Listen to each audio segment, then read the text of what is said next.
வாழ்க வையகம், வாழ்க வையகம், வாழ்க வளமுடன்.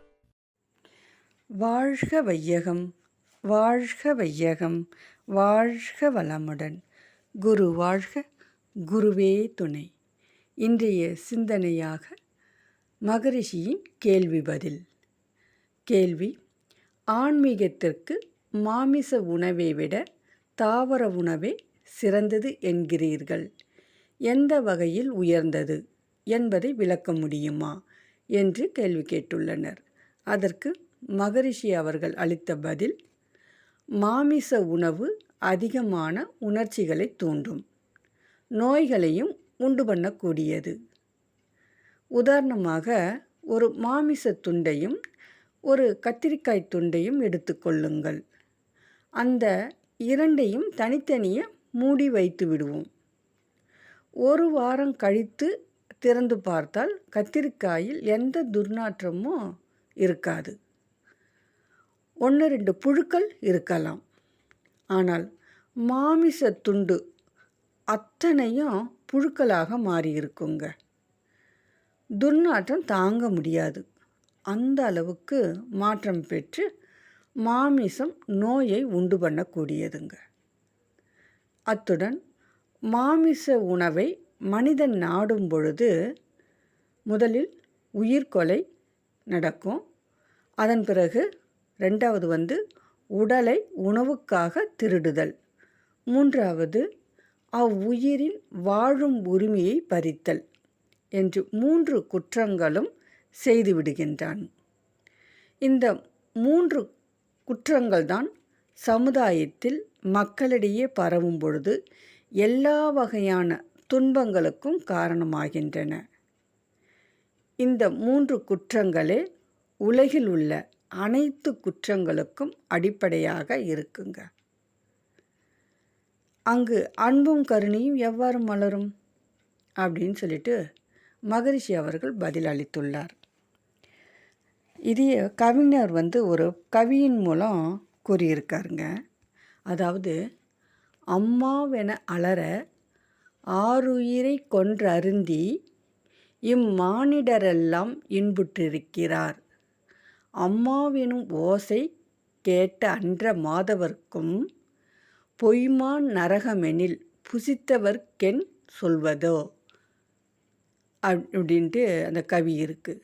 அதாவது, மாபெரும் தவசி ஆயினும் ஓர் ஆடு அல்லது மாடு தன்னை பிறர் கொல்லும் பொழுது வெளியிடும் பாருங்க, அம்மானு கத்துது இல்லைங்களா, அம்மாவெனும் ஓசை கேட்டுவிட்டால் அதை அக்கொடுந்துன்பத்திலிருந்து விடுவிக்காமல் அந்த இடத்தை விட்டு அகன்று போனால் அவருக்கு பொய்மான் நரகம் கிட்டும். அந்த குரலை கேட்டு நகர்ந்தாலே நமக்கு நரகம் வந்துடுங்க. அவ்வாறாயின் அக்கொலை செயல் மூலம் கிடைத்த புலாலை உண்டவர்கள் எத்தகைய பாவத்திற்கு உள்ளாவார்கள் என்பது இந்த கவியினுடைய கருத்துங்க. இதை மகரிஷி அவர்கள் படித்திருக்கிறார். சிந்தனை விரைவாக ஓடியதுங்க. தெய்வ நினைவு அப்போ தான் எழுந்தது.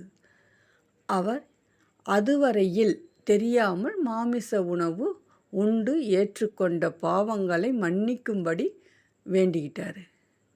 கண்ணீர் விட்டு அழுதுருக்காங்க. அன்று முதல் புலால் தவிர்த்த உணவில் நிலைத்து விட்டார் நம்முடைய வேதாத்திரி மகரிஷி அவர்களுங்க.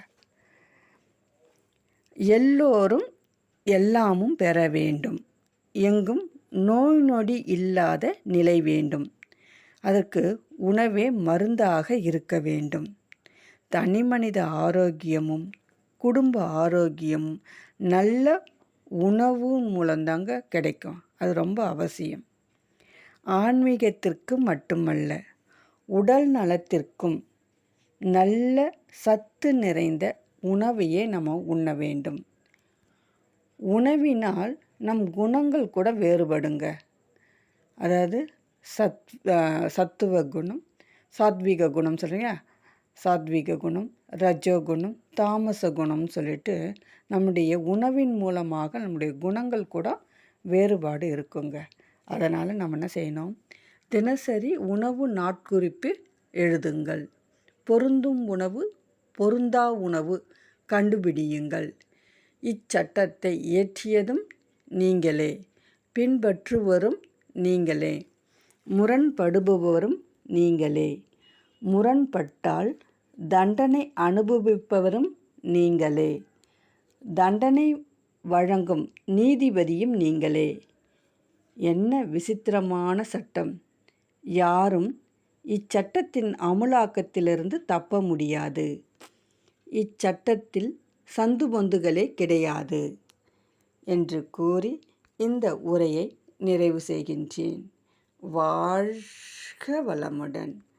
வாழ்க வளமுடன். ஸ்கை வேதாத்திரியம் அமுதம் சேனலுக்கு இதுவரைக்கும் சப்ஸ்கிரைப் பண்ணின அனைத்து அன்பர்களுக்கும் மிக்க நன்றி. வாழ்க வளமுடன். அனைவரும் வேதாத்திரிய தத்துவங்களை உலகறிய செய்வோம். இந்த சேனலை உங்கள் நண்பர்கள் அனைவருக்கும் ஷேர் செய்து பயன்பெறுங்கள். நன்றி. வாழ்க வளமுடன்.